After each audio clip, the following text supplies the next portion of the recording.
किसने आज हमें इस स्थिति में रखा है, और उसका जवाब इस इलेक्शन में आप दीजिए। मैं यहां में अपनी बहन के लिए वोट मांगने नहीं आया, मैं यहां में अपने लोगों को एक अच्छा भविष्य देने के लिए, अपने नेक्स्ट जनरेशन को एक अच्छा कल देने के लिए बात करने के लिए आया।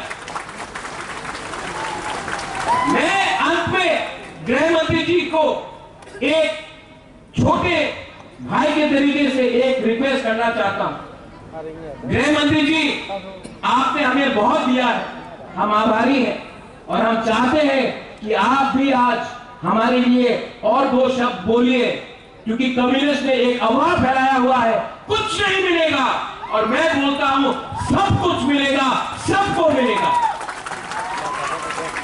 मैं ये निवेदन करके अपने लोगों को बोलना चाहता हूं, 19 तारीख वेस्ट त्रिपुरा में, 26 तारीख ईस्ट त्रिपुरा में, यहां में एक मैसेज आप भेजिए कि त्रिपुरा अब कम्युनिस्ट के हाथों से निकल चुका है और एक नया कल बनाना चाहता है। यही मैं बोलकर अपने सबको धन्यवाद बोलना चाहता हूं।